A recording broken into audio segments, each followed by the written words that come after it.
Now, the reason I'm making this video is because I've been itching to relate this narrative that up until this point I'm not really sure how I'm going to relate, how I'm going to convey this narrative.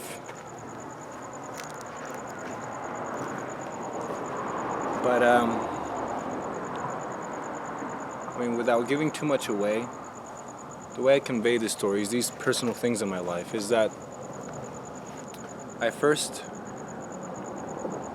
I kind of give like a top layer of it, the abstract layer of it, without giving the personal details of it. I only give away what really I think matters.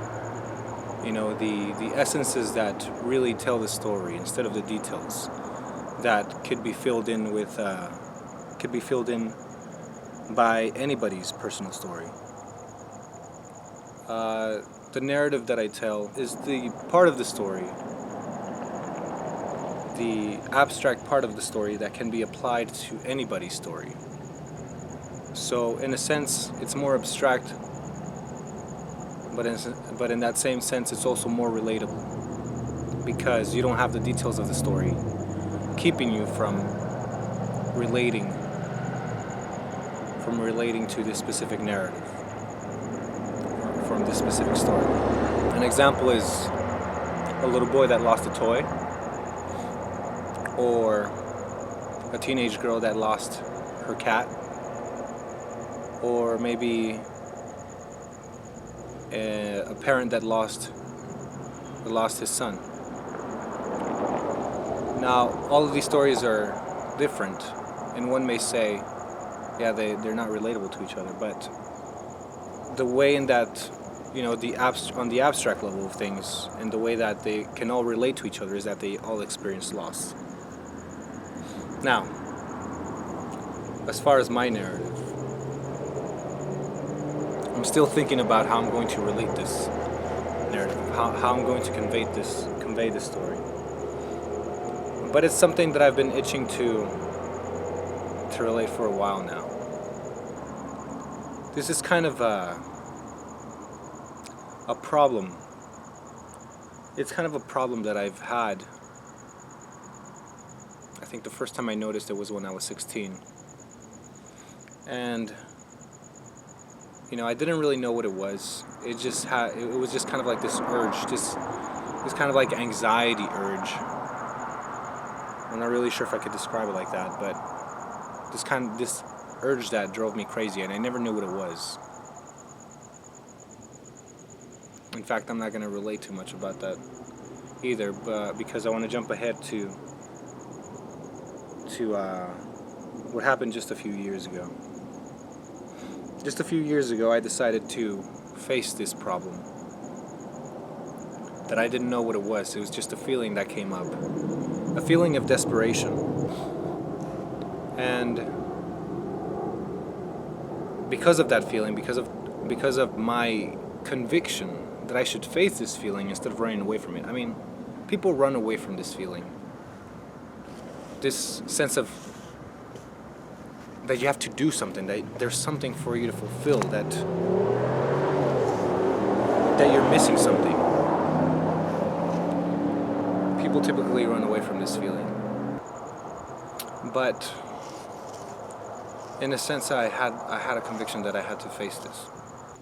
People usually run away from this feeling, and they kind of escape it. They kind of escape this duty of theirs that tells them that they have something to fulfill. And they escape this duty through distractions, alcohol, relationships, you know, many different things. Basically distractions in every sort. It's kind of like running away from being alone, from the thoughts that you have from being alone. But my problem is that, and maybe this is a problem that's particular to me, is that I get bored really easily, and so the distractions that used to work at one time stop working like the very next day or the very next month. And so the spans get shorter and shorter.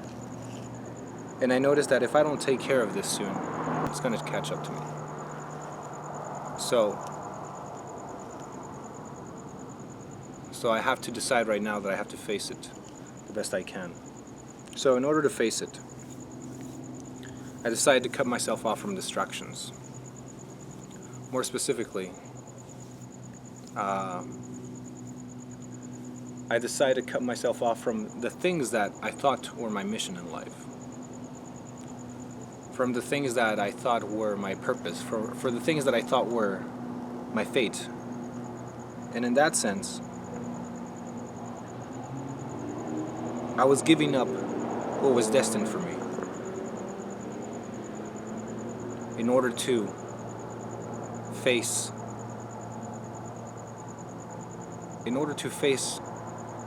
the desolation of not being able to fulfill your purpose.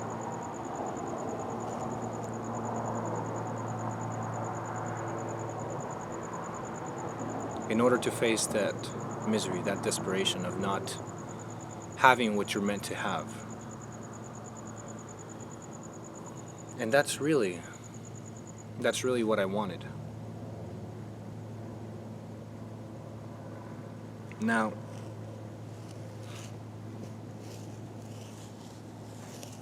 the details of the story is filled with a certain relationship that I had to break off. And suicidal tendencies and, just insecurities and insecurities about that. And just feeling like there's nothing else left for you to live for.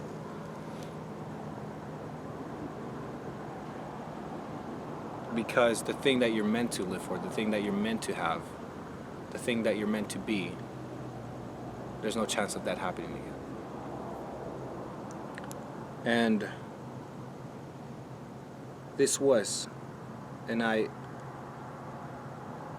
attest to this, and I told this to a friend as well, that this was the worst pain that I had felt in my life. And my perspective on things is that the physical reality is relative, the physical reality doesn't matter. Whether it's a boy losing his toy or an adolescent girl losing her pet, the impact of the emotional impact that has on the person, that's what matters. That's what creates their reality. Because that is what affects the person. And when I told this to a friend, she kind of mocked me and said, how could you say that? Something as simple as this, breaking off a simple relationship. How can that be the worst pain that you've had in your life? Don't you have any consideration that people, go through worse things? And I myself have gone through worse things. I've been stabbed and I almost died because I had internal bleeding. I have lost a family member. There's many other things that that I could say that as far as physical reality, they are worse experiences than what I experienced 2 years ago or 3 years ago.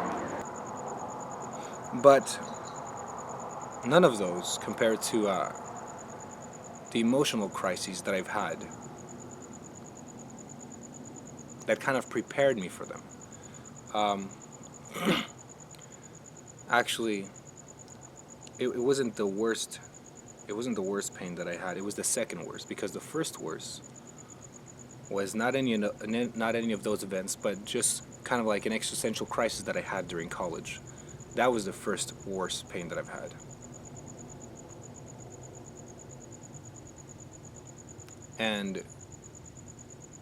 But then again, it was that existential crisis that I experienced during college that prepared me to be able to handle the worst physical events that happened later on.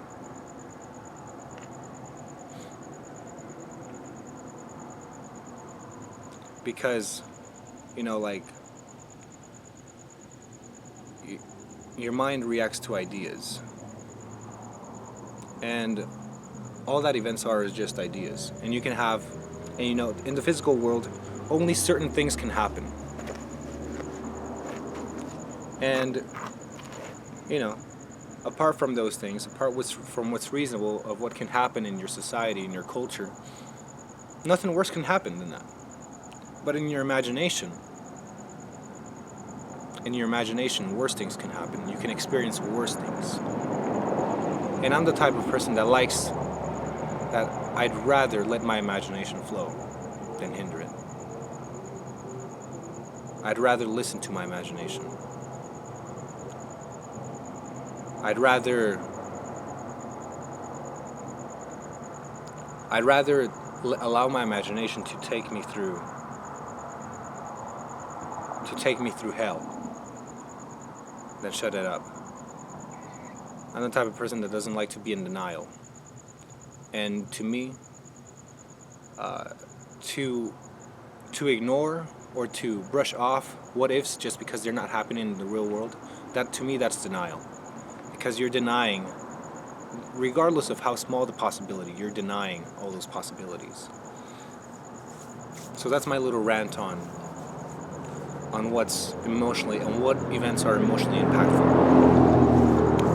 So I go back to the narrative. This was the second worst pain that I've experienced my whole life. And it was so bad. It was the second worst, but it was an experience that was more unbearable than the first because it was prolonged. The first worst pain was not as prolonged as this. And my idea was that, I prayed to God that He would put me in a trial that would allow me to face this sense, that would allow me to face this fear and be able to conquer it, be able to manage it as fast as possible. And when I prayed, I told Him that I didn't care how bad it was. And that if it was really unbearable, that we would make adjustments. But first, I wanted to see how much I could take. Anyways, so second worst pain in my life, and it was prolonged. I wasn't able to bear it. So I prayed that the crisis, that the trial would be a little lighter. And that's what happened. Out of the blue, I was able to connect again with the relationship that I had cut off.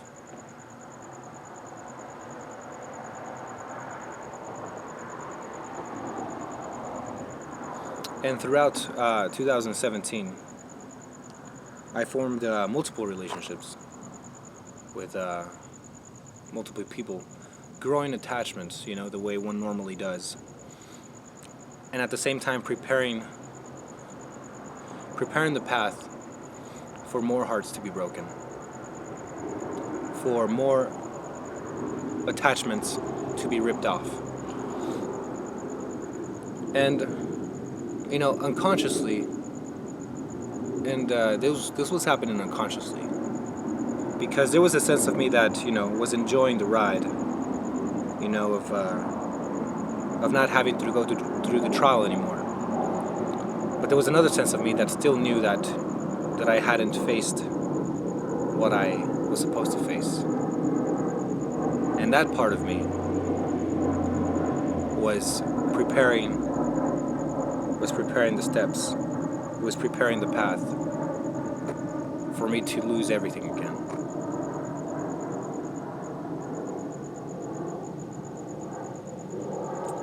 For different reasons, around the beginning of 2018, multiple relationships were cut off. They weren't related. It's really weird how this all happens. That's the part that I want to point out. You know, if I give you the details of it, it would all seem like coincidence. And you know, to the point that I don't deny that maybe this was all a coincidence. But and maybe if this is all a coincidence, then my mind is just using all the events to its own advantage so I could face my crisis. But at the beginning of 2018, it is August 27th now. Multiple relationships were cut off, and I was again thrown back into this crisis, through this trial, through this emotional anguish. It wasn't so bad as the first run through, but it was still bad enough for me to focus on the problem, and for me to try and find a way to solve it. And I think that now volition, the discovery of volition in my system, was the result of this. And I think that with volition, that concludes the need to go through this trial. That was what I was looking for. I was thrown into the abyss in order to discover something, and I discovered it. But the work here is not done. And subconsciously, I noticed myself telling me that discovering volition is not everything, because I still need to learn how to use it. I still need to master it. I still want to get out of this situation. That urge is proof that I haven't used volition, that I haven't learned to use volition completely.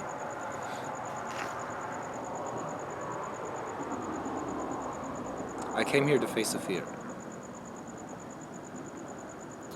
And the desire to run away goes against that reason. The reason for me being here in this situation is to face a fear. And the desire for me to run away is against that reason. Only until